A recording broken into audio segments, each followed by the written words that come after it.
Let's have a reflection on a very simple question. Why live? Why live?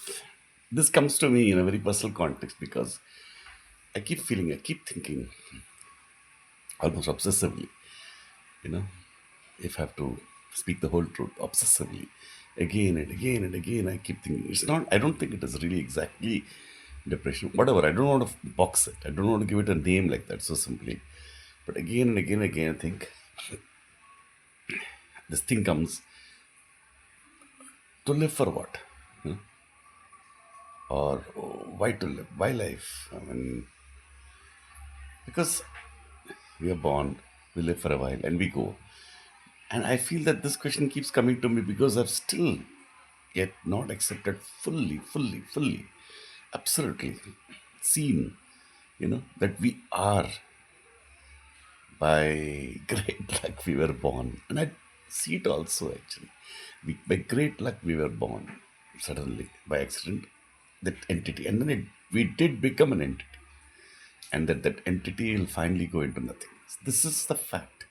When we became an entity, we are complete, absolute. So right now I'm an absolute entity. I'm a real entity, I'm an absolute entity. And at the point will come that this entity will remain in terms of its components, but it will lose awareness and it will lose organization. It will rot and become chemicals. Now, this is a fact. Every week I see some death or the other offline on someone whom I know. They go. We are all supposed to go. By 60 that becomes obvious. I think by people who understand, of course, like who face truths, I think because they're obvious very young also. I think on one level it became obvious when I was young. I understood. But on another level it is happening more really from recent times. So then if anywhere we're gonna go, then uh, what exactly, if anywhere we're going to go, then what exactly is the purpose of life? And the strange fact is that there is no purpose. That is the existentialism talks about it. Woody Allen talks about it in his movies. So many people talk about it in, the, in the movies. So each life is just what it is for a while. This is so much in contradiction with our conditioned belief of some grand purpose somewhere. We have it inside, we don't realize. We are far more conditioned than we realize.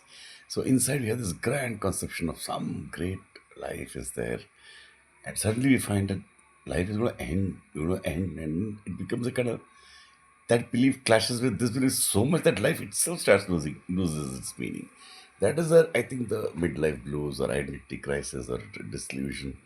I think, in fact, I can even go ahead and say, like Ernest Becker, the man who wrote that extraordinary book called Denial of Death, that all our problems in the world are because we denied death. We can't face that terrible fact, and that is why that book is not has been sidelined when it should be studied more. It is so obvious that this is the issue. And from my experience, what I have seen is the more real knowledge you have about this world, about people, about how history, about sciences, the more you know, the more you will have the ability to face this fact as a fact. That is my conviction, and that is the truth also.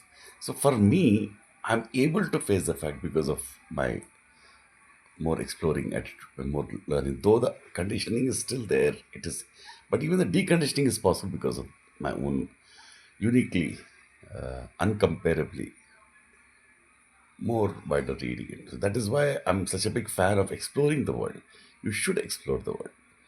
You should explore the world around you, and then you'll be able to accept even this obvious fact that you were born and that you live for a while and you go. In fact, if you don't explore the world, I don't think this issue will even bother you. Maybe it's ironical. Ignorance is bliss is true here. Maybe, of course, suddenly death will come. You'll be shocked, shell shocked, and you'll again remove it from your mind. Well, most people remove it from their mind because they don't know the world also. When you know the world, you'll know also one aspect of the world, that you are born into. You will live for a while and you go. Most people do not know the world. There's also a fact which we do understand. When we understand the world, we also understand that people don't know the world. We see them as they are, and in that process, we also see that they don't accept life or death. They just live out their It is, if you don't keep the context, you can just become very you could be very disturbed by that also. But ignorance is there, and in the full context you have to accept, see it. So if you accept the world for what it is, if you accept mortality for what it is, these are the two cornerstones, you'll be very calm and cool. And I think that is the natural state of human beings. Human beings are supposed to be very calm, cool, and go away. So they should live like a speck. A human being should really be like a butterfly. In some moods I'm like that, in some moods I lose that context. So the more you know, the more that context can be retained in you, and that would be a nice life.